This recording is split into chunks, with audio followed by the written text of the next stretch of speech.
I pledge allegiance to the flag of the United States of America and to the republic for which it stands, one nation, under God, indivisible, with liberty and justice for all. All right, happy Monday, everybody. Chief of Staff Peterson, would you please call the roll? Senators Anderson, Here. Barnett, Here. Bulweg, Here. Fry, Here. Christoffels, Here. Darringe, unexcused, Duncan, Here. Holland, Here. Howell, Here. Jensen, Here. Campson, Here. Lopez, Here. Mollison, Here. Podell, Here. Pulse, Roca, Here. Shemick, Smith, Here. Stein, Here. Warfa, Here. Diversity Liaison Alex, Here. Communications Chair Ringenberg, Finance Chair Delahoyd, Here. Government Affairs Chair Hunt, Here. Chief of Staff Peterson, here, Vice President Sierra, Here. President Spear, Here. AFA, unexcused, AISA, Here. BSA, GSA, Hero, IRC, Here. LASA, Here. RHA, Here. Unified Council, Here. Unified Council, Here. UPC, unexcused, Advisor Bylander, Here. Advisor Schmidt, unexcused, Advisor Willis. All right, we'll move on to adoption of the agenda. Are there any additions or corrections to the agenda tonight? Seeing none, is there a motion to approve? Senator Stein? All those in favor of approving the agenda, please signify by saying aye. Aye. All opposed? The agenda is approved. Likewise with the minutes, are there any additional additions or corrections to the minutes from last week? Seeing none, is there a motion to approve? Senator Howell? So moved. All those in favor of approving the minutes, please signify by saying aye. Aye. All opposed? The minutes are approved. Alrighty, moving on to open forum, item A, Dr. David Overby, Vice President of Technology and Security.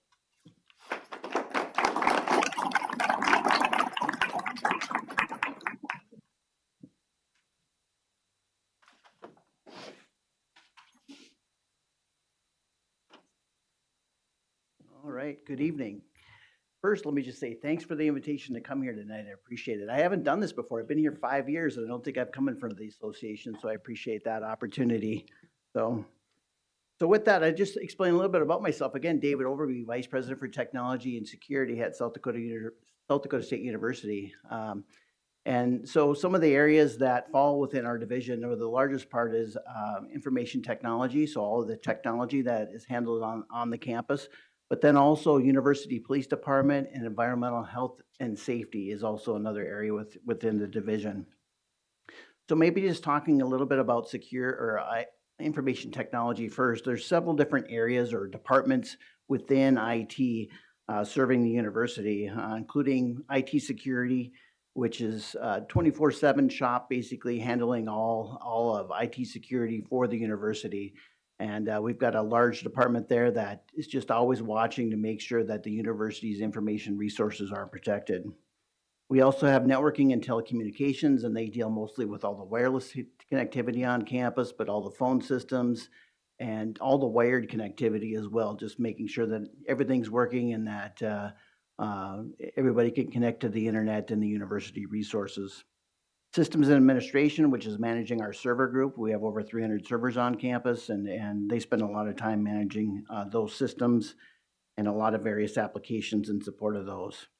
IT support services, many of you have probably at one point or another been in our support desk, getting some services from them, whether it be with your computer or just about anything regarding technology on campus. And they're located in Morrill Hall and provide services throughout the day. Classroom technologies, and so many, all of the classrooms have technology in them, and there's a classroom technologies group that's ensuring that all the connectivity is working in there for projectors or monitors or whatever it might be, sound systems, and ensuring that those are in place. I think within the university we have about 200 classrooms, 100 university classrooms, and 100 departmental classrooms. So a lot of work goes on in those areas. Enterprise applications, which is dealing with a lot of the various applications on campus supporting the student registration system. We call it Banner, and all the different systems that connect to that to ensure that we can provide services for all of you and for all the faculty and staff here on campus. We also have the research computing environment, research cyber infrastructure, which is focusing on providing technology services for the researchers that are working on different grants and helping the graduate assistants and get their work done. We have a large infrastructure for research computing. We have high performance computing, we call it, and there's a lot of investments in that and ensuring that we're able to do the research here on campus. And so the state's provided some investments or some funding for that, and also the federal government through other grants. So that's been really beneficial for the university. The last piece I talk about just software licensing. We have a large inventory of software that we're managing, and we have a department that focuses on ensuring that we have agreements in place and that we can provide software throughout the university. On the police department side, their job, priority one, is to ensure that they're providing safety for all students, faculty, and staff on campus. And it's a big department, and they're working 24/7 with a 24/7 full dispatch that is providing service here on campus to ensure the safety of our students, faculty, and staff. Environmental health and safety is another group on campus, a department on campus that is focusing on a lot of different areas, whether it's chemicals or radiation, but a lot of laboratory safety. So if you're in a chemistry class, biology class, they're spending a lot of time ensuring that those labs are set up properly and helping faculty and graduate assistants and students in those labs. So I was thinking about the technology part of this. What are we focused on? What might be important to you as a student? Probably the biggest thing that I focused on in my tenure here is ensuring the connectivity on campus, right? So we've invested a lot in wireless technology throughout the campus to ensure that you can connect from anywhere. So there's been large investments there, but then also in a lot of different areas, whether it's in different software applications. One thing to note is that there's a centralized IT group that runs primarily out of Sioux Falls, and their focus is with the South Dakota Board of Regents. We call it the Regental Information Systems Group, and they provide a lot of the services centrally for all the universities, to include the student registration system or finance and HR. And so they're spending a lot of time on that, but they provide those services. Or D2L, everybody accesses D2L. They provide those services, and we help support that where we can. MyState is another big application that I'm sure many of you have used, and we provide a lot of resources and put a lot of time into MyState to ensure that that's working right. It's very much a role-based application that when you log in, it knows who you are. It tells you what your major is, tells your email address, your advisor, class information, and then connections to other applications like registration, parking, and Connect State. So a lot of information in MyState, and we have our enterprise application group that spend a lot of time on that. And so that's kind of an overview summary of what the Division of Technology and Security provides, but if I'd open it up to any kind of questions that somebody might have in any of those areas. Hi, Dr. Overby. Thanks for coming. I'm Senator Anderson. I'm one of the chair of the Safety and Security Committee here on the Senate. So I just have a couple questions for you regarding security, specifically the two incidents that happened within the recent months, especially on Saturday, with the use of the bulletin that was put out. I'm going to start with I have multiple questions. So I'm going to start with the incident 3 weeks ago. With the Collegian doing research on this, there was some confusion between information. A lack of information was given to the student press. They couldn't find any details on the subject or if there was an arrest made. They contacted UPD for any statements. They directed them to Sioux Falls PD, and Sioux Falls PD said it was a UPD problem. So there was some confusion there. Do you have any comments about that? I think at the time it was an ongoing investigation, and so trying to think of the specific incident, but I would say at that time there was probably an ongoing investigation when they were asking those questions, and they probably couldn't answer a lot of those questions based on the investigation continuing. So UPD would be willing to answer those questions now? you could contact Chief Heaton directly and ask questions about that incident, and he would be able to provide any information that he's able to provide at that time. Yep. Okay. Then I'll bring us to the incident that happened on Saturday near the tailgating area where there was a shots fired warning put out. Mhm. Why was there a lack of details on that? When you put out a warning to the campus that there's shots fired at a football game, and then a couple, like an hour later, I think, they came out and said, oh, that was off campus. That wasn't a real thing. But you had people like running and chaos and sheltering. Do you think there was a lack of detailing and communication there with that? So in that moment, we have to we're required to put out a timely warning right away of an incident that's occurred so that we can warn the campus and make sure that they're aware of that situation. And so we send out information that we can at that time, and we're required to do so. So they put out the information that they feel that they can put out at that time, based on what they know. And then in this specific situation, they did respond and do an all clear about 10 minutes later. So it was a very short time between the time they initiate the initial announcement and to the time that when they did the all clear was about 10 minutes. All right. And then pertaining to that incident, the Collegian gets a crime log from UPD. Why was that incident not on the crime log? I believe it is on the crime log. Okay, it was not published. Why did they not place pedestrian strikes on the UPD crime? If there is a strike of some sort, if there is something, they would put it on there, yep. And then should UPD have a public information officer? Have you ever looked into having a public information officer for UPD? Not directly. That's something, I think that, if there's some question or concern, or if somebody calls in, they can provide what information is available to them at that time. That's all the questions I have. Thank you. Okay, thanks. My question's more just with like the wording, I guess, to use on this most recent Saturday one. Are you looking into at all maybe changing? Because like just putting shots fired, I mean, that's just a panic ensuing, like, I guess, message. Like maybe looking into rewording those in the future to be a little more serious. I don't know. I just feel like in my mind, just putting shots fired, that just instantly going to cause panic and not necessarily going to cause maybe the right response. Yeah, and I think, in that case, they didn't know, right? So they don't know everything at that point, but again, we're required to get a message out as soon as possible in that event. So they used the words that they chose to use because they didn't, they wanted to make sure that they notified somebody right away that something happened, and they don't have all the details in that moment. And then when they do the all clear, then that's when they let people know that it's all clear.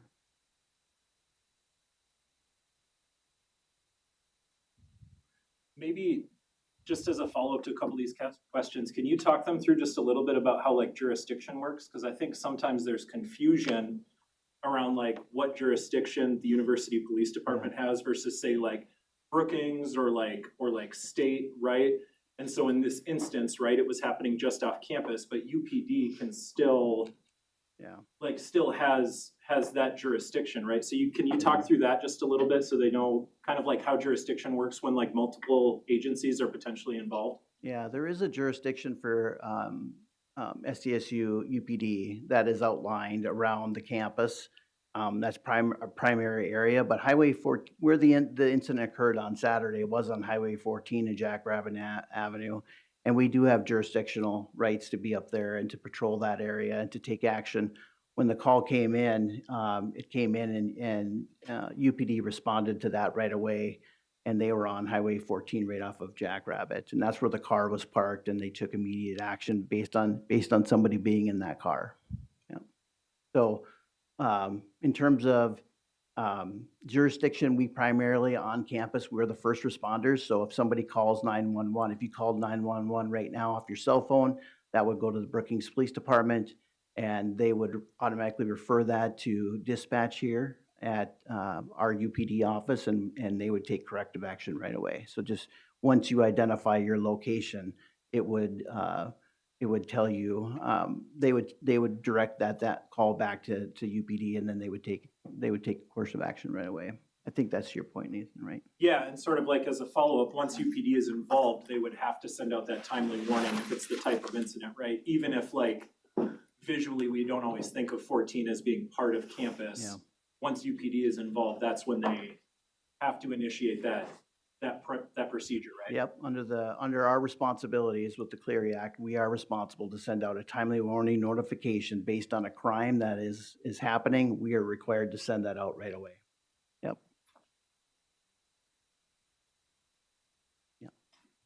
I'll just add into that, Nathan, it's also within our Clery geography. So our Clery geography goes beyond the boundaries of SDSU, university, property proper.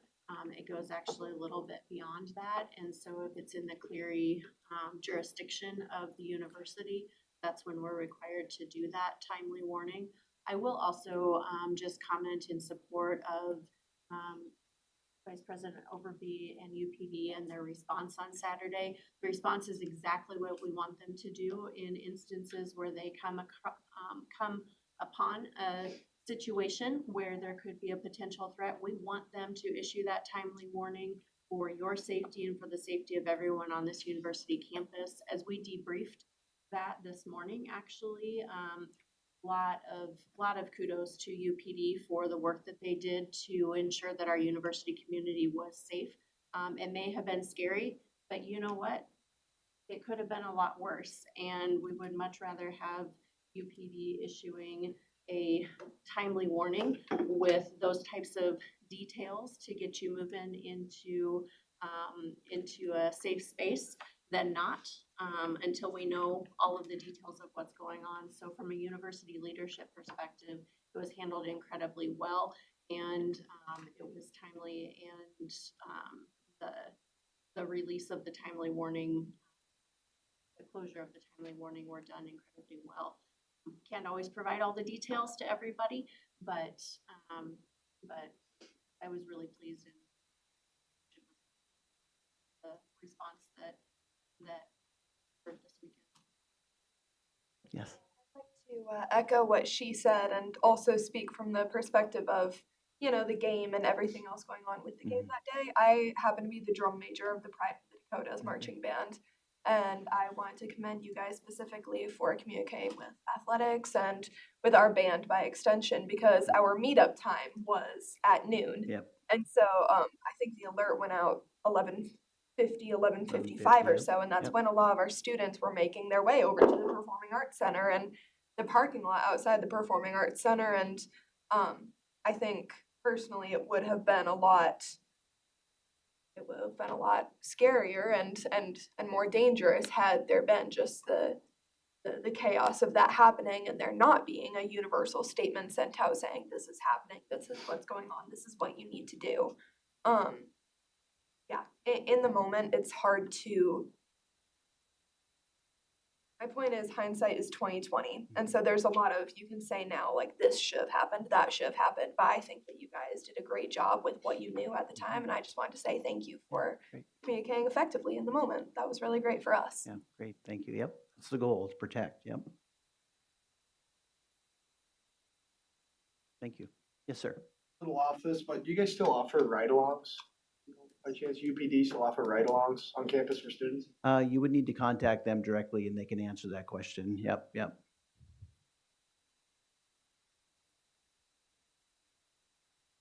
Right. Any other questions? No technology questions? Wireless working okay? I mean, we're watching all that stuff? Yeah, I kind of have one. So yeah. with the high performance computing, Yeah. we have a cluster on campus. With the trying to reach a Research One University, do you see any like improvements coming to the So we just added a new cluster, so we have 2 of them now. And so as we drive towards R1, certainly that's gonna, it's gonna help. But we're doing a lot of changes in our data center as well. We're ramping up the power in there and providing more power for those clusters. And as we're able to do that, there'll be more available processing times coming out of those machines, but there's high demand and there's other universities that in the South Dakota border regions that use those systems. And so we're just ramping up, and I do think it'll grow and we'll be able to provide additional resources as we move forward. And it certainly is part of our planning process. Great question. Thanks. Yes, sir.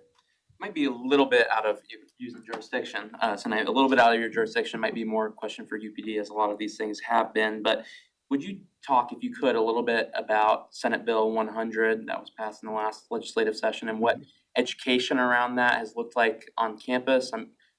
Many people in this body might be aware of it, but I think to a larger student base, there might be some people that aren't aware of that, and just what the current status of that is and how Board of Regents institutions and SDSU in particular is handling that new law. Yeah, so there's a new policy that went in effect here in July based on the new law or the Senate Bill 100 that went into place. And so, yeah, I think there is a lot of education going around on that. The police department was happy to talk to groups about that.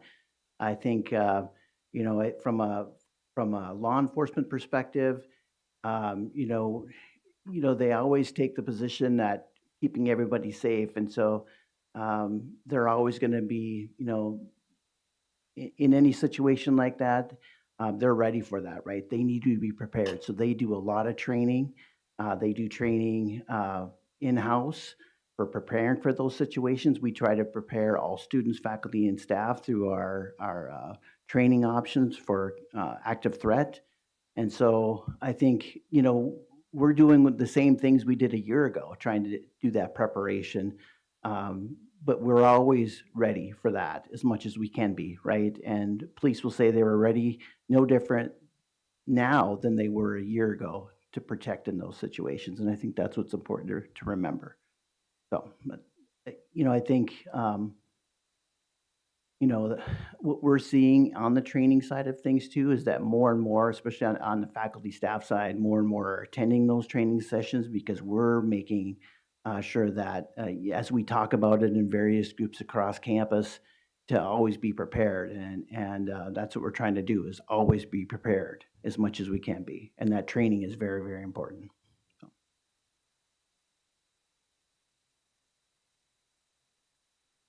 Questions? All right. Well, I appreciate your time. Thanks for coming.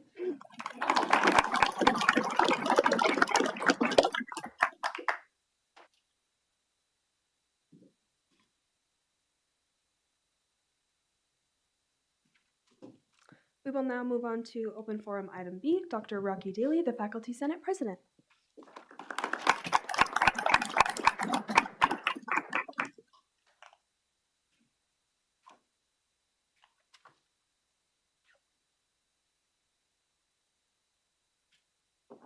All right, good evening. Thanks for having me as well. I have not been to one of these meetings before either, so I appreciate the opportunity.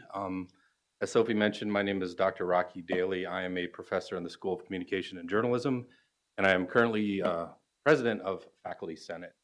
So I just want to talk a little bit about how Senate works on the faculty side. Probably not a lot different than how it works here. Some of the things we do, some of the items we're looking at specifically this year, and then if you have any questions, I'll do my best to answer them. So Faculty Senate exists here because our President and Provost really believe in shared governance. And I've had the chance to work with President Dunn and Provost Hedge over the last couple of years, and I sincerely believe that. We've had some very good and frank conversations about different issues on campus related to that as well. The Constitution, which I may quote from a little bit just to make sure I don't get it wrong. So the Senate is an elected body, so any faculty, full-time faculty member who doesn't have an administrative role and also is not emeritus status is eligible to serve on our Faculty Senate. We have 3-year terms. We do have elections. We run through Faculty Senate. We have, my favorite name of a committee ever is the Committee on Committees. So there are 16 committees on campus, and Faculty Senate is charged with making sure that those roles are filled on an annual basis. And then also, part of what we do also is tenure promotion committee at the university level. If a school or department or unit also has a promotion tenure committee, we also do the elections for that as well. The big things we kind of look at, our actual task is, we disseminate ideas for university improvement, engage in ongoing communication with the SDSU administration, contribute to the formation of general policy and perform duties and functions assumed by the faculty, within the Board of Regents system. Academic affairs is a big area that we're involved in as well. So at Faculty Senate meetings, if there are changes to programs or curriculums, those, part of that process is Faculty Senate is presented those, we have that discussion about that, and we have voting power on those changes as well. So we ask a lot of questions about, you know, what's the staffing going to be like? What's the demand for the program? Why are these changes being made? It's part of the process as it kind of goes through the system. One of the more important things we do, because our timing is very important in that we get that information through Senate so it can go to the Board of Regents level and be approved. Other faculty affairs, you know, right now, I don't know how interested you are as students, but one of the things happening at the regental level is this idea of a post-tenure review. So if a faculty member is tenured, what's probably going to happen starting no earlier than this spring is there's going to be a longer form review for tenured faculty after about 5 years. This is something that's very common among institutions, especially, you know, at the R1 level, the level we're at. So right now we've been working with the Board of Regents and other faculty senators and administration at other institutions to kind of figure out the wording of that and what that's going to look like. You know, student affairs as well. I know, you know, often we have your representation at our meetings as well, just to kind of keep us updated on what's happening at this level, how we can help, things we can participate in there. So the way the Senate is structured is we have one senator for every 20 full-time faculty members roughly, and that number has been fairly stable. That may change with program size, things like that. So right now, currently, we have 7 faculty senators from cafes. We have 8 in arts, humanities, social sciences, 4 in education, human sciences, 5 in engineering. We have 1 representative from the library, 3 in natural sciences, 3 in nursing, and 2 in pharmacy. And again, those are on 3-year terms. So as faculty senate president, the way this works is we do elections at our last meeting in the spring going into summer to get that administration in place. So the way it works is I was actually elected faculty senate vice president last year. So this year I am faculty senate president. Next year I will still be on our executive committee in a non-voting capacity because my term will soon be over there. And then within that as well, so we will have an election for our president. The current faculty senate vice president, who's Dr. David Welty, will be faculty senate president starting in the fall. We will need to find a vice president and secretary as well. Very similar structure to what you do here. We take nominations for that. We also have the opportunity with those 3 positions with president, vice president, and secretary. The provost office actually allows us to have some release in our workload for that. That may come, maybe there's 1 less class for a semester, maybe there's some other duties that we have reduced because they realize there's a lot of work involved with that. It takes a lot of time and they recognize that and they support us in that. Our executive committee has those people plus 3 other representatives. And the great thing about executive committee is we actually have an opportunity to meet with the president and provost on a pretty regular basis, like once or twice a month. And we, you know, if we're doing our jobs as executive committee and we're doing our jobs as faculty senate, we're hearing from all faculty what their concerns are, so we can kind of research those a little bit, talk to the president and provost about them, and get some answers on things as well. At our meetings, so we meet on the 2nd and 4th Tuesday, I believe, of every month. So we missed one this month because of the holiday. And those are open meetings, so if you ever want to attend, I encourage you to do so. And we share our agenda usually, you know, probably the Thursday before that Tuesday meeting. So not only do we have curriculum discussions there, but also if there are other issues going on campus, I think we have some people coming to talk about, I'm sure you've heard about some of the ADA changes in terms of digital accessibility. That's something we as faculty have to deal with too within our courses. Talk about that. We also talk about you know, some of the same things you've talked about. We've had people come in, talk about the Senate bills, how that affects things, other issues coming up. Our provost also is at every meeting and kind of updates us on things we should be aware of. And if we're doing our job as faculty senate and senators, we should be having conversations within our college with faculty, getting feedback from them or what some of the issues are and trying to address those at that level. That's kind of broad strokes. Like I said, you know, the big issues we've been talking about, campus safety, as you just had a big discussion about, is a concern for us as faculty as well.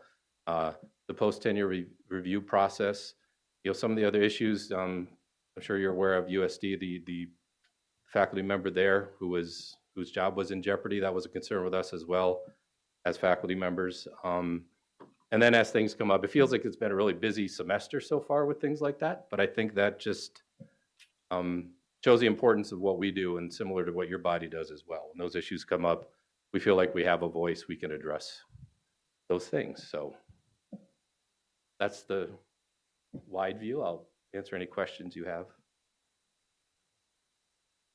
Yes. Been like the last year the most divisive thing that's come through in which the faculty are really split on? I haven't really been anything that we're split on. I would say the concern right now is the post-tenure review, because that, the way tenure works is, I think there's, the general public may not understand how tenure works as much as we do. We don't just get tenure and stop working. We still have annual reviews. We still have expectations. We can still be let go for cause. But this adds a layer of accountability there. And some of the concern there are some Regental systems and some universities more down south that have gotten rid of it altogether. And that's been a big discussion because part of, you mentioned going to R1, a big part, I think, of our journey, if we're going to get to R1, that tenure piece is a really important part of that for us to be competitive as a faculty.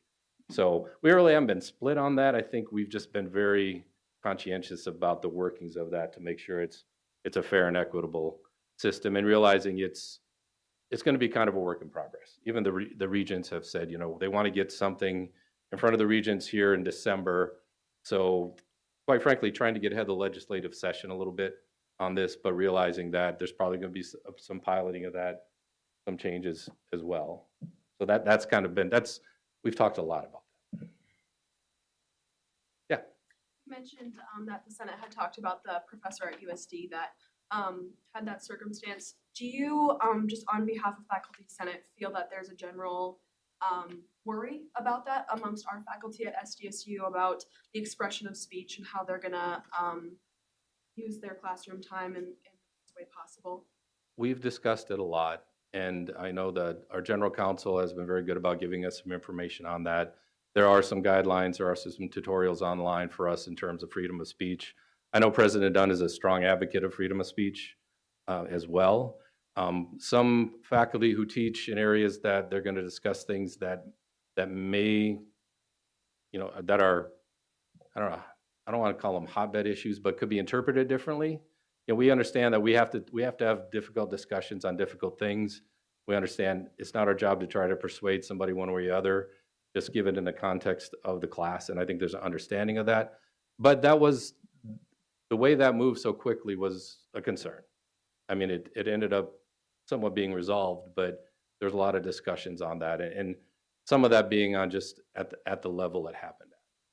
But we've had some very good discussions on that, and I think we're, as a faculty, at a better place. There's a better understanding of that situation, and also just what our role is in terms of how we talk about divisive issues in class.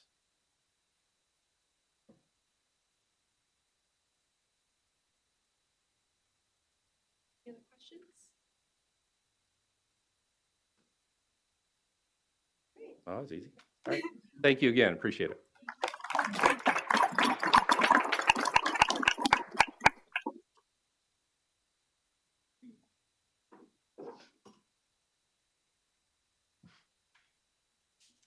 Moving on to open forum item C, public comments. Are there any members of the public that would like to address the Senate tonight?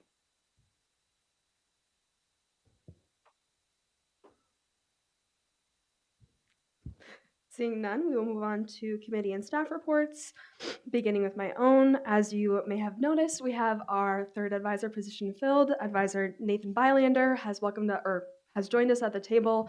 He is the program director of TRIO at SDSU, and we are very, very excited to have his perspective at the table. And then moving on, the GAF task force, the GAF reallocation task force met on Thursday, And while we don't have completely finalized, we do have a draft of our numbers for reallocation that we would like to share with everyone. Communications Chair Ringenberg, if you wouldn't mind pulling that document up. And then just kind of precluding that, all of the suggestions that we ran upon in the committee was feedback from the GAF work session that we held a couple weeks ago.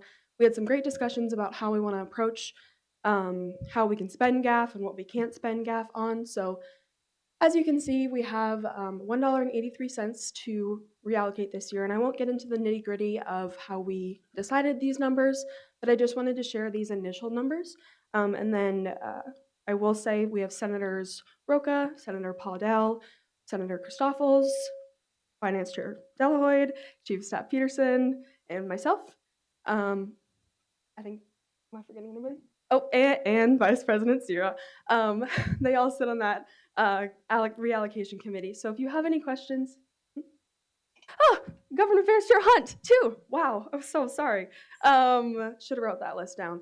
So these are the numbers that we compiled. Again, if you have any questions, maybe I should just make a list of the people that you can contact, because obviously I can't remember.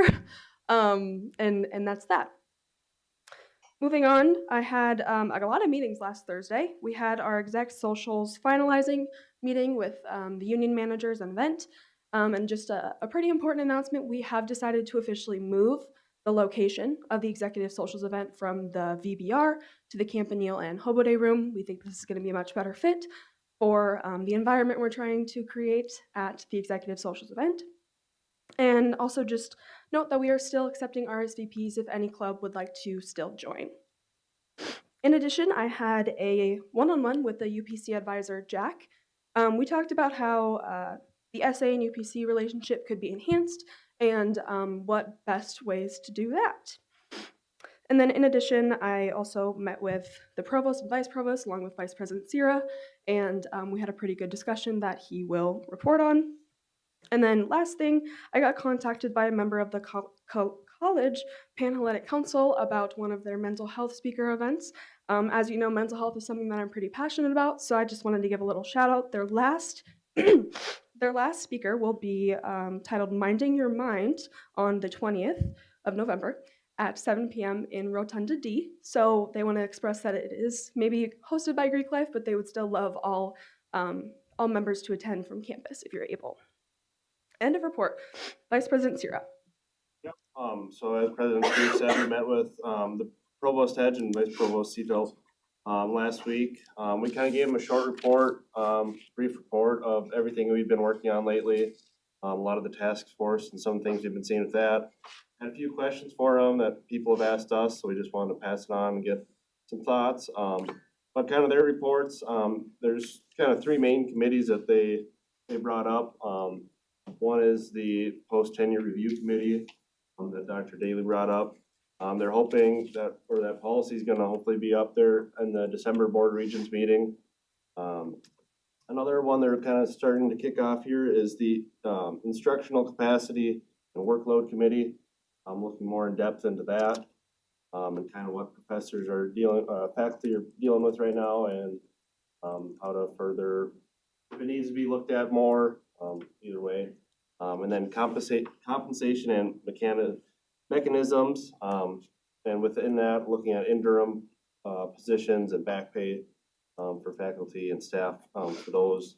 Both of those second committees are looking at a one-year timeline before they kind of come up with anything. Other than that, Senator at-large petitions opened up today. I've had 5 people as of now email me, and we have around 10 open positions roughly. And those are closing on December 1st. So if you know of anybody interested in applying for, this would be just for spring term until our general election in March. So if you have anybody interested, have them email me at the SDSU SA Vice President email. I will pass on the materials to them. End report. Chief of Staff Peterson. Yes, I have a few things to report tonight. First of all, we will not be having a meeting next week because there is no new business tonight. So do not come here next week. Also, because of that, there will be no office hours next week. Everyone have a great Thanksgiving. And then This weekend is our exec social event on Saturday at 10:30, as President Spears said, and I encourage everyone to come to that. It will count as your office hours if you come. So please come. You don't have to let us know. You can just show up. It's going to be a lot of fun. I have been doing Senator Spotlights on the Instagram if you guys haven't noticed. Last week was some at-larges. I believe the week before was College of Arts, Humanities, and Social Sciences. This week there will be some more at-larges going up. If you are not going to be here next semester, please tell me if you did not last week. We need to know so that we can know how many open spots we have for new at-larges. So please email me if you did not email me or tell me last week. And then finally, the finance amendment is on the floor tonight. That came out of our internal finance reform task force. And I'm just going to touch on that briefly for those of you who may have missed. It's kind of confusing to first look at it. If you did not read through it, I encourage you to do so before we vote on it tonight. There was a lot of reorganizing what was already there. So you'll notice a lot of the words are red. If they are red, that means that they were moved. And if they are bolded and underlined, that means we added them. They're new. So I recommend everyone reads through that before we vote on it tonight. It's pretty important. We worked really hard on it. So I encourage everyone to read through that and ask any questions. Other than that, that is the end of my report. Finance Chair Delahoy. The Finance Committee met this last week. We had ASC and Ducks Unlimited come. Those two are on hold, so we don't have to meet next week. So there'll be new business on the 1st and then voted on the 8th. The Finance Committee will not meet this week. We have not gotten enough applications in to meet. We were planning on it, so we will not meet this week. We'll meet December 3rd. Otherwise, just been working on a lot of redoing of internal different paperwork and stuff, and a lot with the gap reallocation. Report. Government Affairs Chair Hunt. Last week, I started doing a little bit of research on the housing bill that's gonna come up in the next session. I also sent out an RSVP form for Shed Day. If you have not filled it out, please do so. Or just let me know if you're not gonna be a senator next semester so I can take you off my list. Student Promotion Fund Committee met last week. We reviewed our criteria and then application and evaluation processes. This was just to clear up any gray area that we had, and they hadn't been evaluated in 10 years, so we also did it just for time's sake. I'll be working with Bridget from Visit Brookings to make these changes, and then our Student Promotion Fund increase request is being voted on in the City Council. Communications Chair Ringenberg. Our report was sent out this morning. Ornament decorating supplies will be here in the next couple of days. We'll have them set on a table in the office, and everyone is invited to help decorate ornaments to put on our tree, including ex officios. You guys are also welcome. And then I know a lot of senator involvement has probably changed since we last sent out a form. So if everyone would check the website and check the activities and clubs you're in, and make sure they're up to date, and let me know if there's anything that needs to be changed. End of report. Diversity Liaison Alex. I'll be attending the Human Rights Commission meeting tomorrow. And I'd like to invite you all to a collaboration of the African Students Association and the Black Students Alliance. We'll be collaborating this Thursday for Thanksgiving potluck at the Brookings Multicultural Center in town from 6:30 to 8 p.m. There will be food catered from Qdoba and other homemade meals. So, Moving on to ex officios, beginning with AFA. AISA. We had an exec meeting last Thursday, just talking about what we're doing for like the rest of the month. And talk will still tomorrow at the American Student Center from 11 till we run out, basically. But yeah, so everyone should show up to that. It'll be pretty good. In report. DSA. Just come to our potluck on Thursday. GSA. So the drag show went pretty well. We sold 145 tickets and roughly had 160 attendees. Otherwise, we had an exec meeting where we discussed with LASA about the Christmas gift family that we got and for plans for that. Otherwise, we'll just be having a regular meeting on Wednesday. End of report. Hero. They will have their Thanksgiving meeting tomorrow in the Holiday Gallery at 6 p.m. and they are going to be making treats and the supplies are provided. And then students can a donation for the local food bank. IRC. Yeah, so the IRC board met for the first time last week, Thursday. Since we're short of time, we're just trying to figure out some student engagement activities to do for our international students. Good report. Lassa. We're having our event on Thursday to decorate ornaments.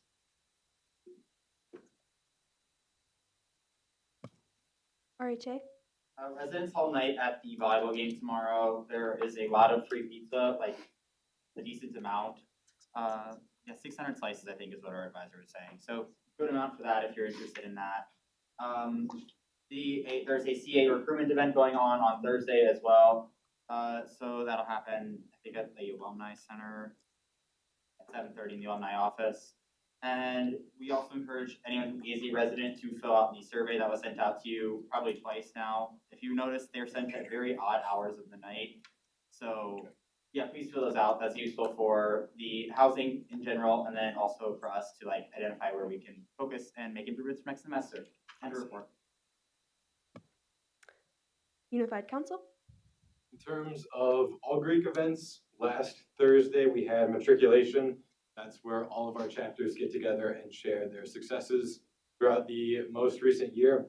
That was really cool, really successful. Like President Spears said, thank you for the shout out there. We have our mental health speaker at 7 p.m. this Thursday in Rotunda D. It would be awesome to see any of you there. For IFC, we held our elections. This is Grant. He will be taking over my position this next semester, and next semester I will also be taking the position of IFC president. Congratulations. Unified Council. Kind of going along with what Will said, we had matriculation and that went well. We were able to recognize many new members across our Greek life community. Reminder of that speaker as well at 7 in Rotunda D. And then on the Panhellenic Council side, we are holding elections this Wednesday, and I will have our new government affairs chair with me, not next week, but the following. UPC. So we are having an event tomorrow night. We will be packing commodity boxes that will be donated to local shelters, and that's taking place at the Union Stage from 5 to 7. And then this Sunday, UPC is having its allocation meeting to finally decide what events we are going to be putting on next semester. And a report. Moving on to advisors, beginning with Advisor Bylander. No report. Advisor Schmidt. Yeah, I was able to read through the changes in the bylaws, which I thought were well done. I sent some comments. I hope Finance Chair got those. Good. Second thing is I'm an academic advisor, and we're getting towards the end of the semester. So the semester is like a race, right? So when you get to the end of a race, you run through the finish line. So I want to encourage you all to keep studying, keep going. You're almost there through another semester. So I don't want to see anybody falling off of here because they couldn't make it academically. So work hard, study hard is what I would say. And then, you know, when we get towards finals week, because I don't know how many times we're going to meet yet this semester, be a while. Always relax too. Find a way to relax. Good luck, everyone, in your finals. Advisor Willis. Yeah, just a couple of things. I believe a collaborative partnership between student engagement area is having Friendsgiving next Wednesday for those individuals that are still around and on campus and would like to participate in that event.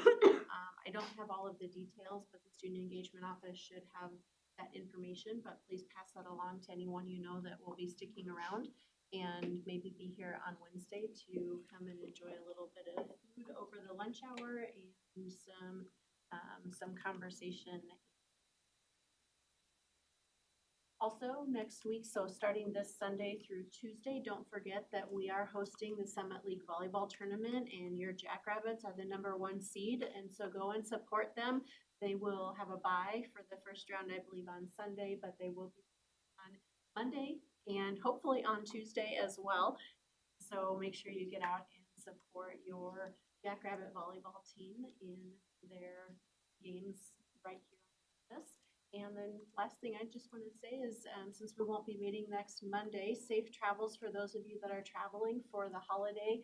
Have a really nice break. Take a little bit of time to relax because, as Dr. Schmidt said, know that it's a push to the finish line here after we get back from Thanksgiving break. And so make sure that you take a little bit of time to enjoy family, friends, and a little bit of time for yourself as well as you prepare for the last few weeks of the semester. And we look forward to seeing you back healthy and happy on December 1st, I believe it is.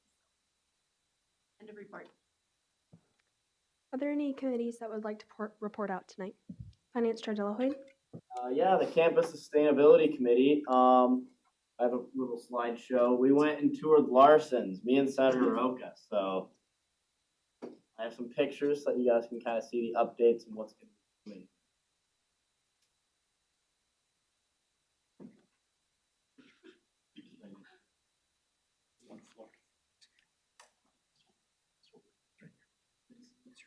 One second. Sorry.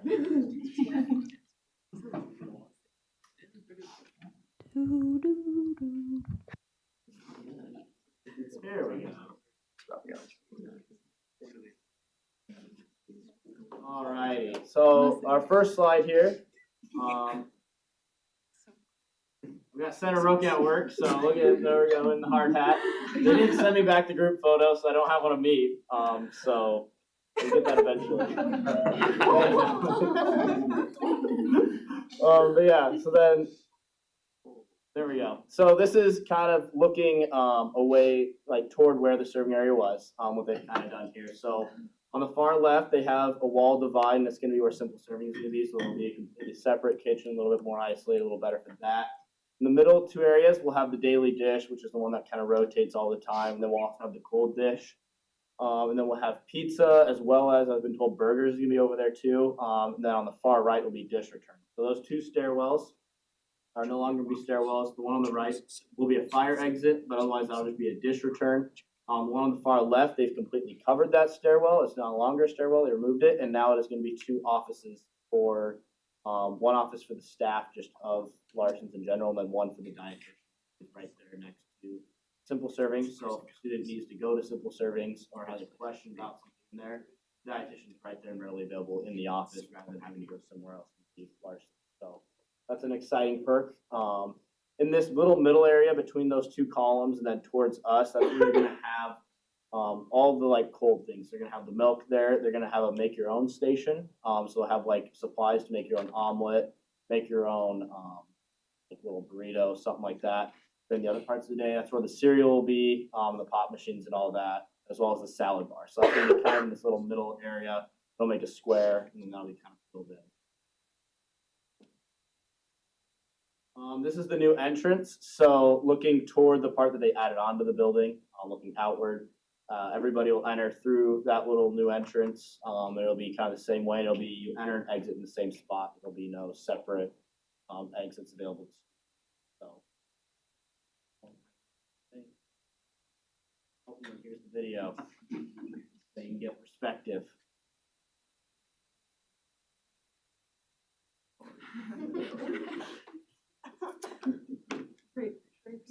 Yeah, I know. The time lapse.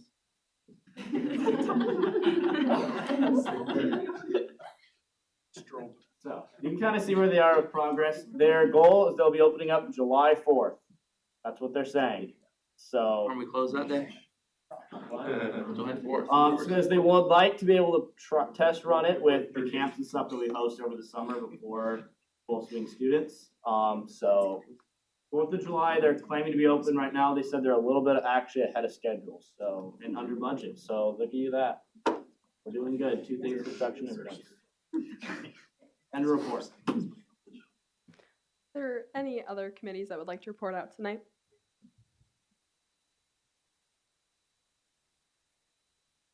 Seeing none, are there any questions for any of the reports tonight?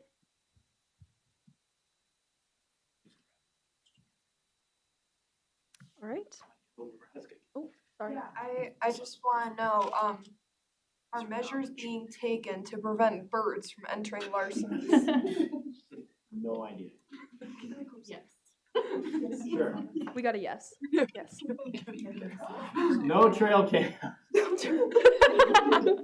Currently. There might be a few. Any other questions?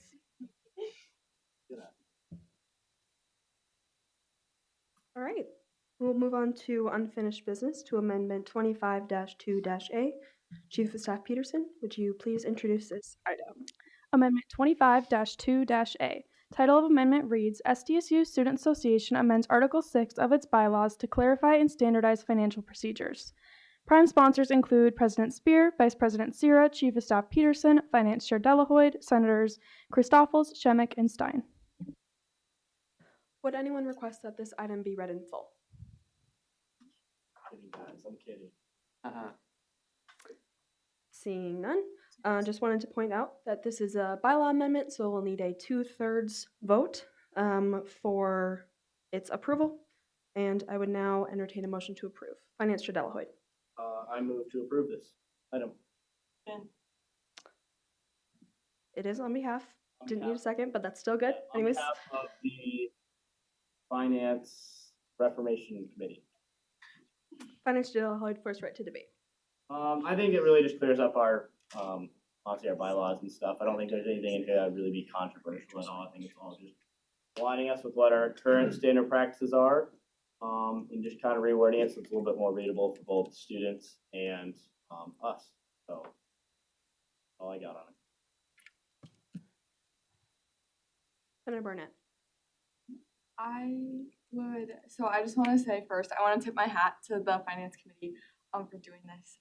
This is definitely a lot to like bite off and chew. And so really tipping my hat to all the great work they've done. I would just like to propose an amendment to Section 2, Line 2. Just to have it instead read, the Finance Committee shall annually draft and propose a budgeting philosophy to the Senate for Senate approval, and then like period. The Finance Committee will reference this budgeting philosophy when allocating student dollars.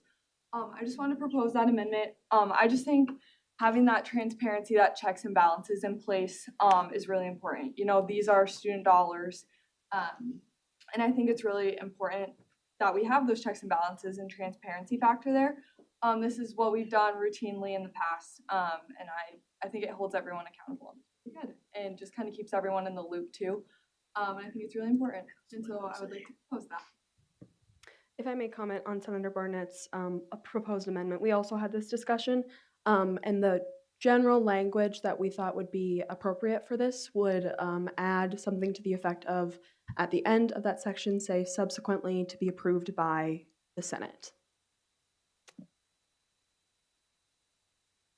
So it would read, the Finance Committee shall annually draft and pass a budgeting philosophy to reference when allocate student dollars.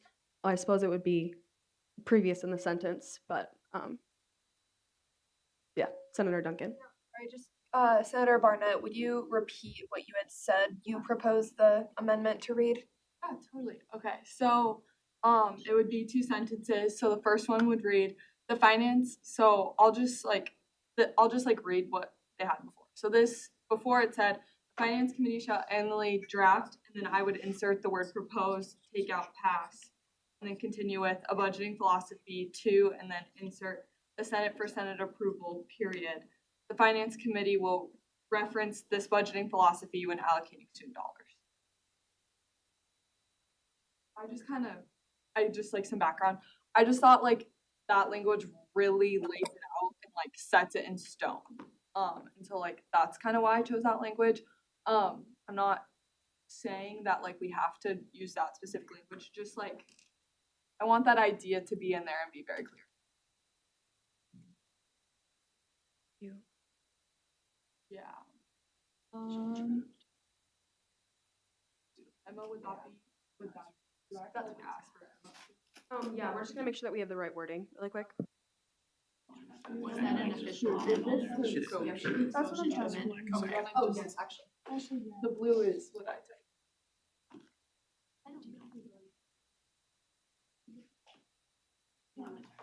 Oh, maybe a point of order.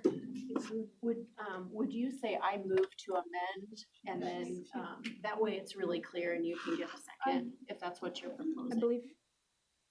I believe you did, but I move to amend section 2, line 2 to read. Second. Communications Chair Ringenberger is just gonna put that on the big screen so we can all see it. But just to be clear, Senator Barnett formally made that motion and there was a second, so that is now the motion on the table. Any other discussion on that motion?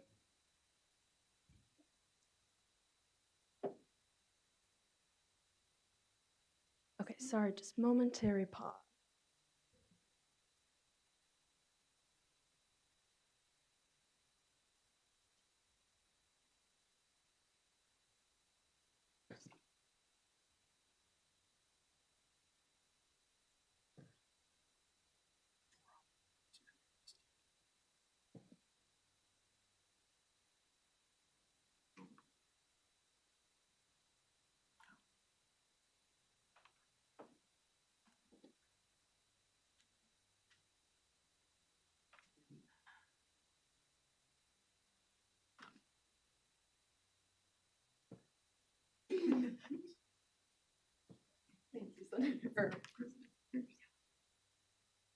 Okay, so just again, so we're all clear, the amendment would read section 2.2. The Finance Committee shall annually draft and propose a budgeting philosophy to the Senate for Senate approval. The Finance Committee will reference this budgeting philosophy when allocating student dollars. Any more discussion on this motion? Seeing none, we're going to do this as a friendly amendment, voice vote. All those in favor of approving the amendment 25-2-A to read as follows on the big screen, please signify by saying aye. Aye. All opposed? The amendment is approved. We will turn to the previous motion of the Senate, or the amendment as a whole on the table.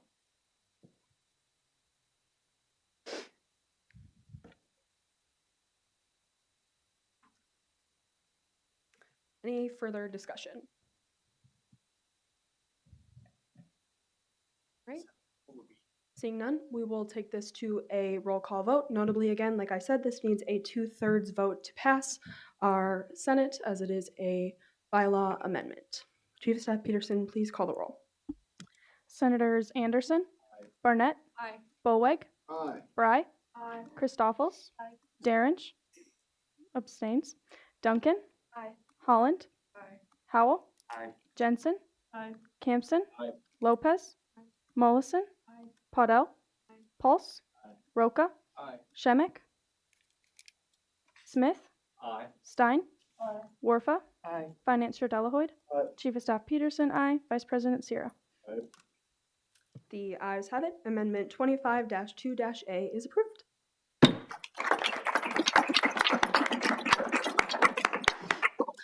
Just before we move on to new business and the rest of our agenda, I would just like to say that Finance Fun Time, the Internal Finance Reformation Committee, is still going to be meeting, as we do have subsequent goals, but this was our first goal, so I thank you.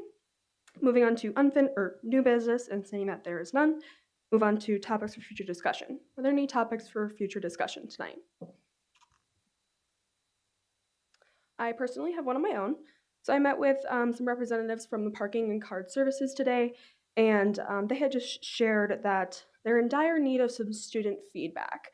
They're receiving a lot of, and I know we may not be surprised by this, but I think it's important to note, they're receiving a lot of bad treatment to their enforcement officers. Bad treatment being inappropriate, not just a yik-yak post, physical bad treatment. I personally don't think that that is acceptable. I know that we all feel strongly about parking and that, nobody wants to get a ticket.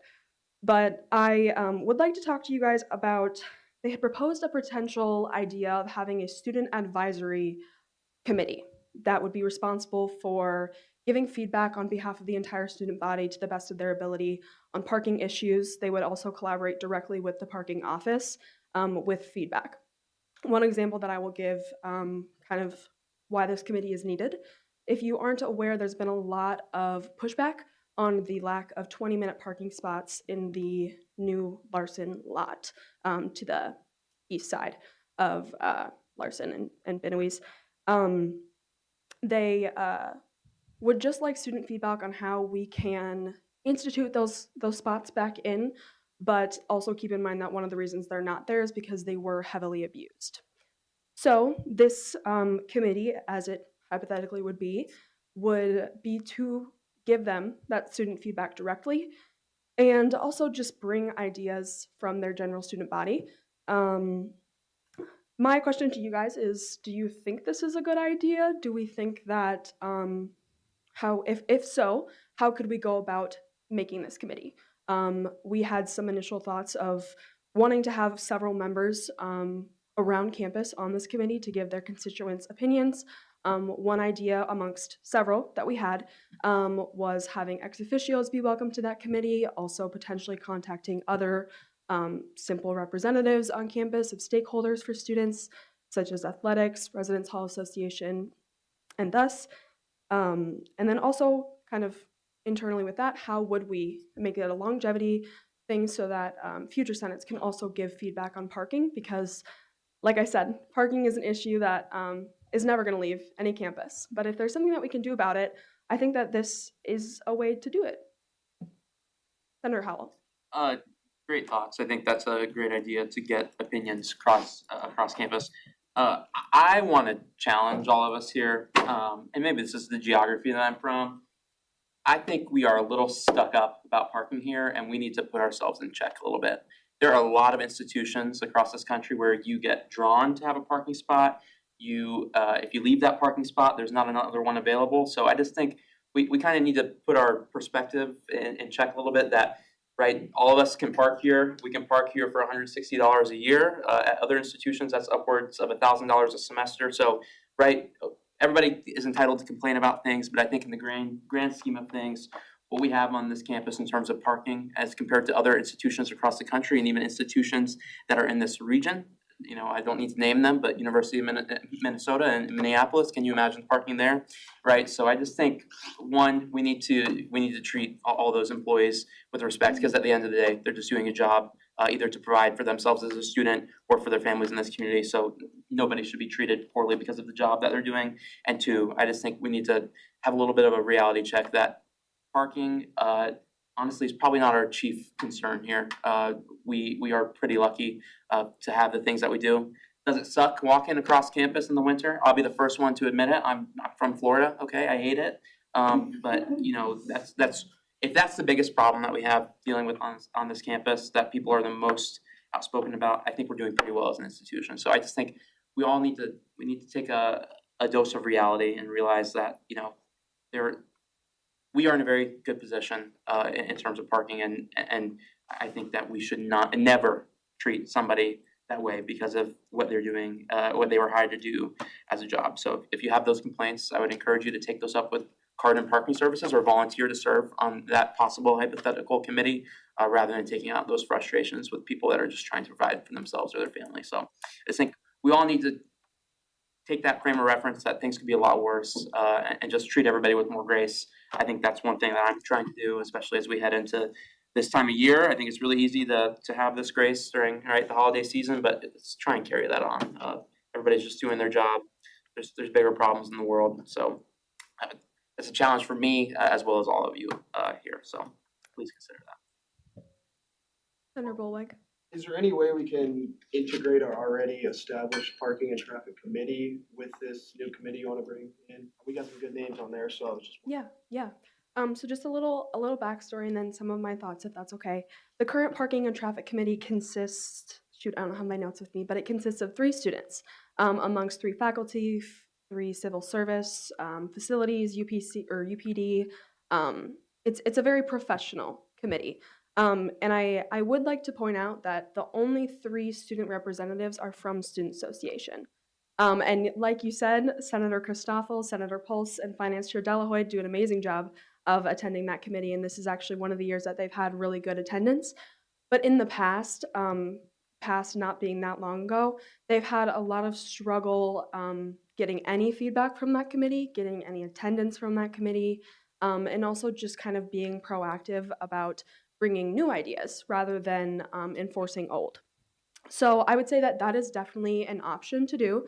One other thing that I was kind of thinking about was that this could be an entity of the Safety and Security Committee. Not that parking is technically completely safety and security, but if we were interested in having it one of our already internal committees, I think that that could be an option. My only comment to that would be we still want that outside student opinion. So if there's any ideas of how we can still do that while integrating maybe having ex officios rather than voting members on the Safety and Security Committee. But another thing that we would keep in mind is that parking wouldn't be the only thing on the Safety and Security Committee's agenda. So it might get back-tabled if there's other things going on. That's my thought at the end there. Finance Chair Delahoyd? Yeah, my idea kind of for this would be to run it almost like UFSAC, just in the fact that like you have all these entities that are outside of student association in it, have representatives for things, and so I think that would be kind of the best way to get that feedback. So we've seen really good results from UFSAC. I think we can make one of those basically for parking. I really just think that would be kind of the ideal thing, and maybe we could have that direct access so that students are able to address parking officials that we could have come in from parking and actually get their questions answered rather than just complaining and sending nasty emails that don't really result in a discussion. That's my idea, where it's less Senate run and more like an UFSAC style. Senator Duncan. Yeah, I'm wondering if maybe you can expand on that a little more, because I hear you and I agree. Like the committees in the past like may have struggled with attendance or with, getting stuff done or getting things addressed. I'm not, I guess, wholly convinced that the solution to that is to form another committee for, instead of just, emphasizing this in the already existing parking committee and making this a point of we really need to address this and get this done, and maybe reforming the committee we already have instead of starting a new one and making the people, be part of one or both, or I'm not sure yet, I guess. Senator Stein. To kind of piggyback off of that really quick, I think for clarification for everybody, would you maybe be able to explain a little bit more or talk about how the current Parking and Traffic Committee would differ from this proposed committee? Just because I do also agree, I think this is something that needs to be addressed, and I think that the student voice of a more general population should be heard, and more members of the faculty and people across campus in general. I'm just curious to think, like, would it be worth it to more expand the current one versus creating an entirely separate one? And then kind of a little bit of a follow-up is, I know we've had trouble with various things. I know somebody mentioned just like complaining about it and have given the students the opportunity to do something about it. Are they going to though? In the nicest way possible, how can we guarantee that creating an entirely new committee is going to result in, like, are you picking up what I'm putting? I am. Yeah, yep. Senator Mollison, did you want to discuss before I answer? Well, I was just going to ask, like, how, if in your, I guess, brainstorm of this, how would we choose like outside students to be a part of this? Or would we also get involved the faculty that are, or the student employees that are involved in being with the parking services? Yeah. How would that look? Oh, I'm sorry. Senator Barnett, would you like to comment on anything? I guess I just kind of a question. If you can like speak, I don't know if you like the areas, the parking areas where these altercations are occurring. Maybe I'm just a lucky duck. I've had no parking trouble. I park in the library. Don't steal my stuff. I'm kidding. But I park there every day. I've never had any troubles. I mean, all my classes I'm here before 8:30 or 9. So I don't know if that has something to do with it. But I don't know. I'm just I understand. I don't know. I think it doesn't sit right with me that those workers are dealing with physical altercations. That's not appropriate at all.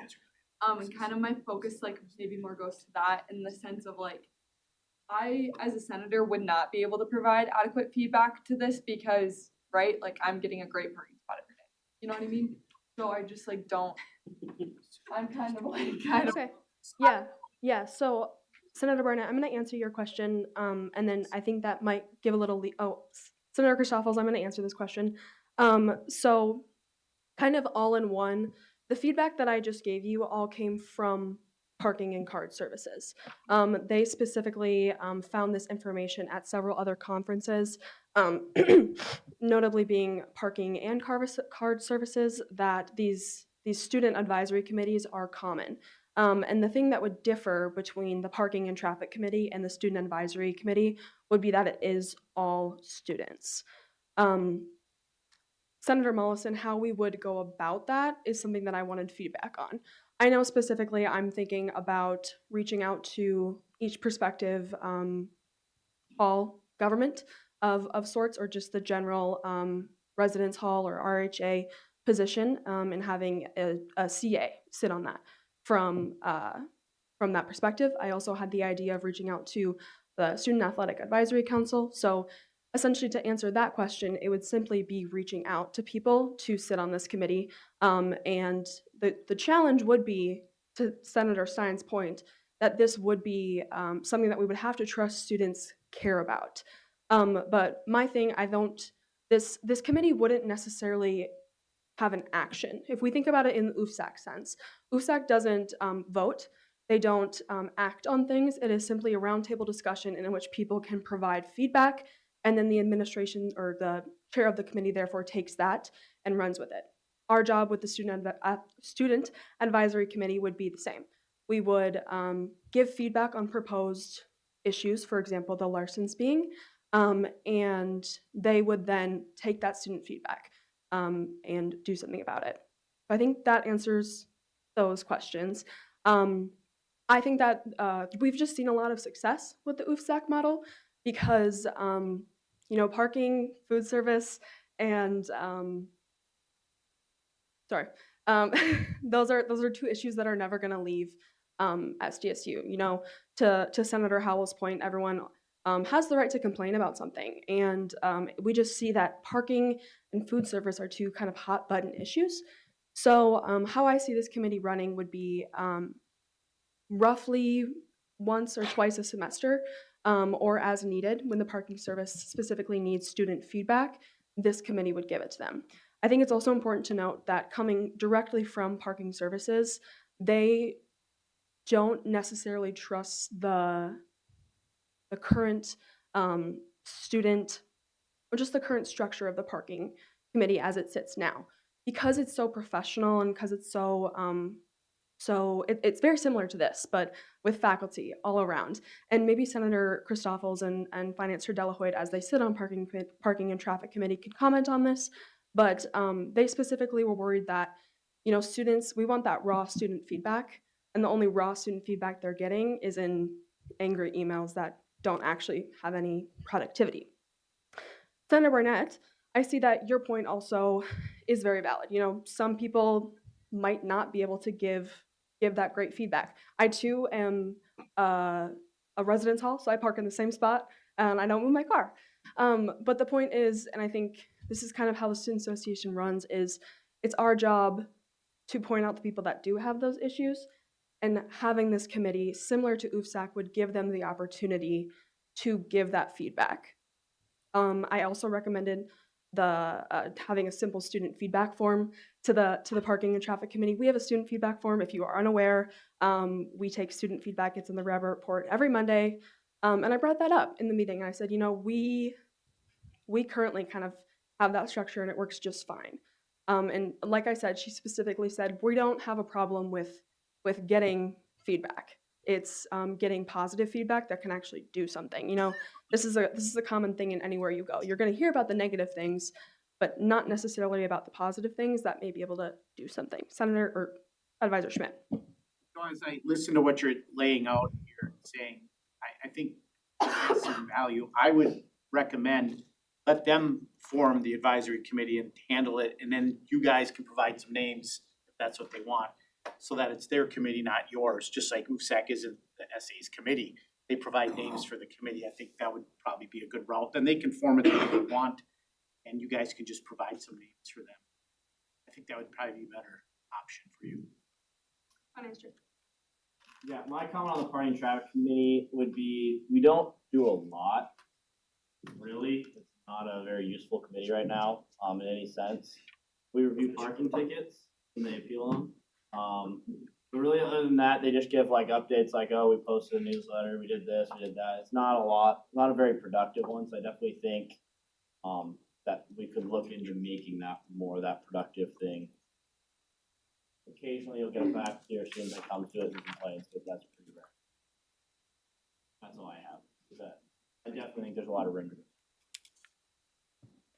go. Just personal discussion for, oh, I'm sorry, Senator Christoffels. I apologize. No, you're good. I was just gonna bring to the table my point on the parking and traffic committee on it. Yeah, that committee is very professional. It's made up mostly of faculty, which makes the opinions on that, committee mostly faculty opinions, which are very different from students. They have a very different viewpoint on parking than we do. And they're always looking for student feedback. So I do think that this committee could be, a good way to get that. Not getting a lot right now, other than reviews and stuff.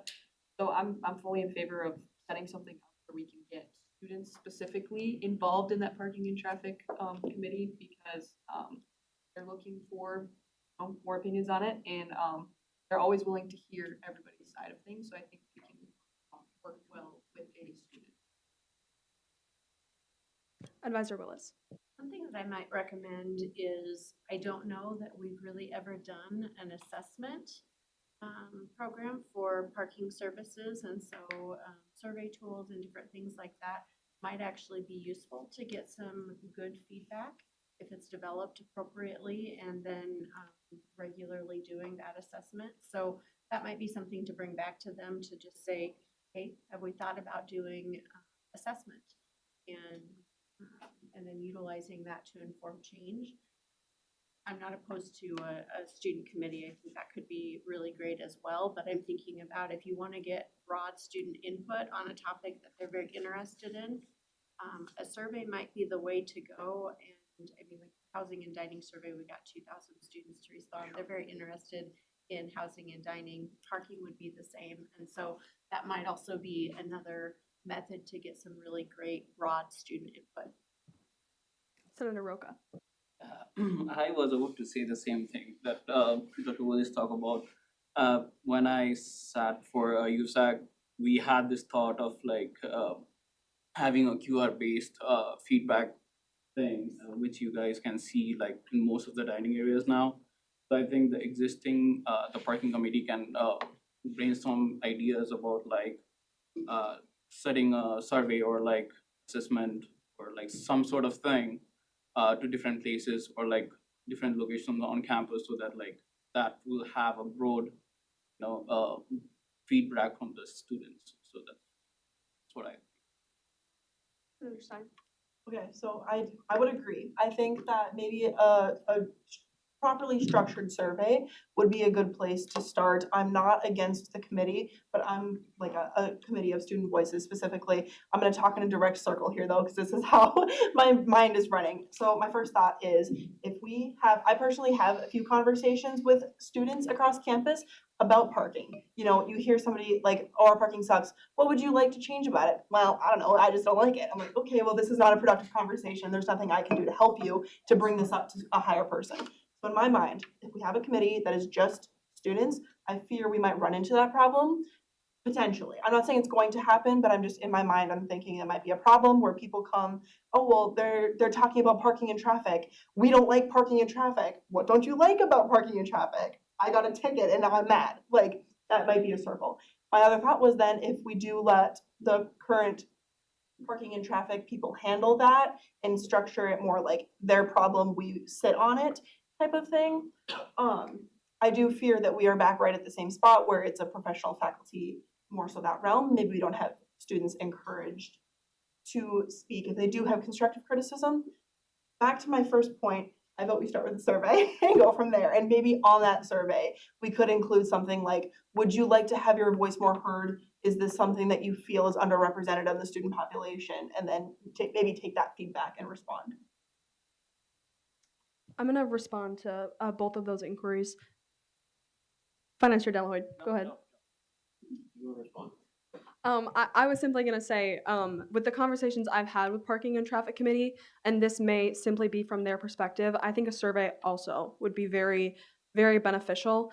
The feedback I got from them in that capacity was that they've had a little pushback sending out mass emails, and that's oddly specific, so I that might just simply be their comment.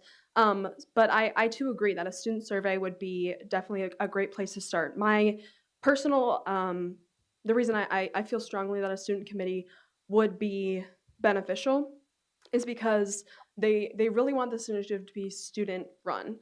And you make a really good point of having that potential of just being a complain hour. But the reason, in my opinion, why this should be a student association thing is because parking is an issue on campus. I mean, we're at Luck and we don't have great parking, but it's still something that everyone talks about every year. As the voice of the students, I feel like right now we have an opportunity to use our voice and use our representation to establish a formal kind of, I liked the assessment word that Dr. Willis used. Finance Chair Delahoyd, go ahead. So my idea, since it does affect faculty and stuff as well, is maybe instead of a survey, when they go online to pay their ticket, there's a little form there too, and they can say, I feel this was unjust, I feel this was just, and they can have a little comment box. So that because those are the people that you're probably getting that are most passionate for saying that would fill it out. So I think that could also be a good way to maybe get some of that feedback. So you could also get it from faculty and stuff and say, they get the direct feedback from people that really feel passionate, maybe have a direct thing about each ticket rather than just making a comment saying I don't like parking. Senator Stein. I don't think that's a bad idea. I do fear that if that was the only feedback we received though, then we're only gonna get people who are angry and frustrated. And then they are going to have a problem with it. I do think it's important to somehow reach the general population so we maybe have some positive feedback as well. I agree.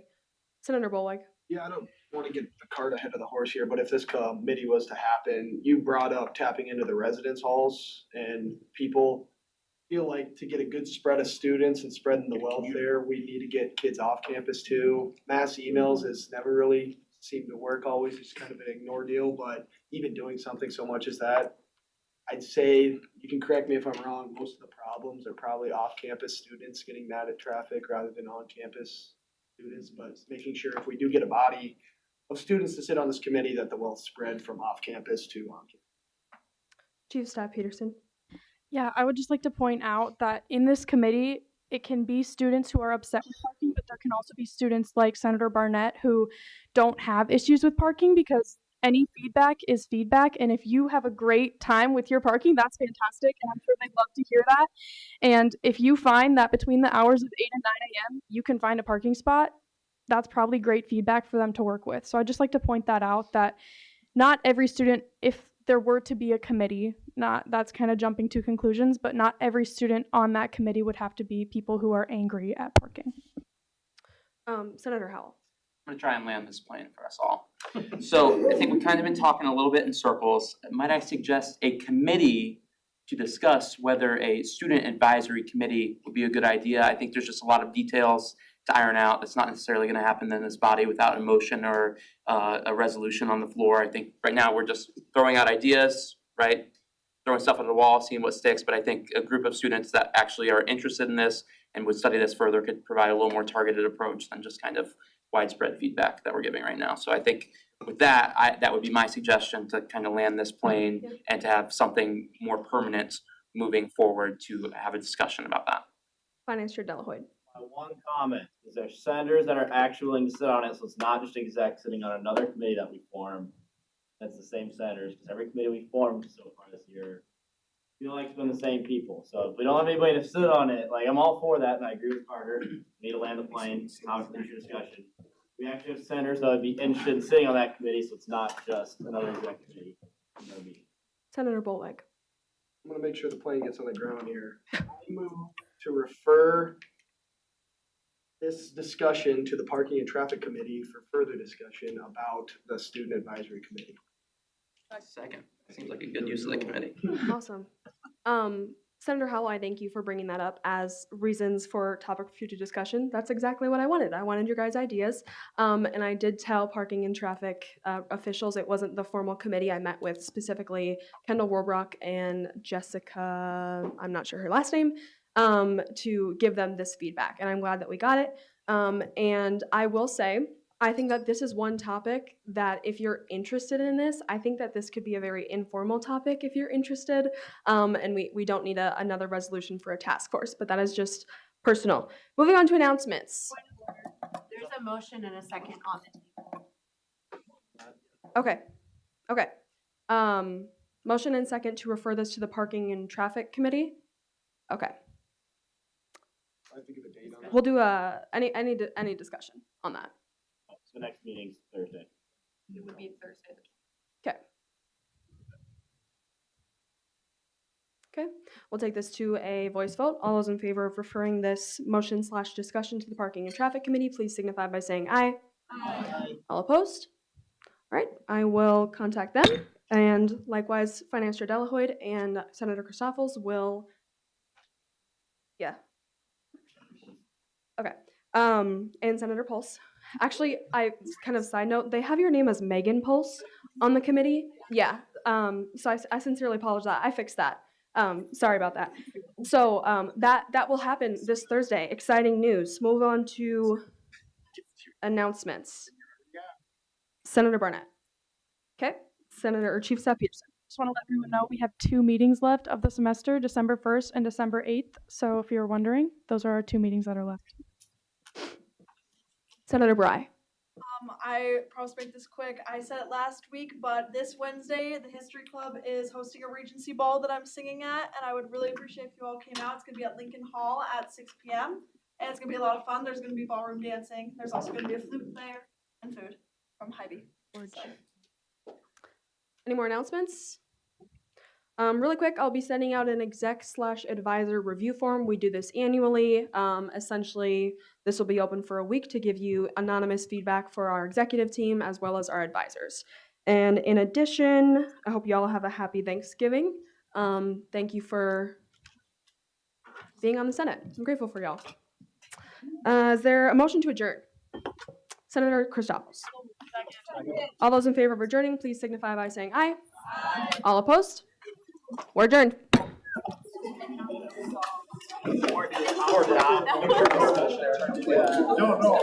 I just feel bad for that. I know. That's okay. Those engineers, they have nothing but time. Their coursework is easy. Sorry. No, I'm very sorry. I thought I was like, she's falling over. I can't.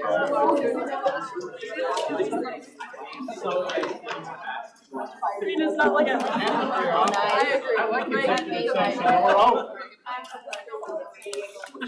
What's executive session would happen? I gotta go kid down now. Reagan, thank you. Thank you. Of course. That was classic. Be on this committee. And they motioned to do it 2 years ago. Yeah, I know. You got nothing.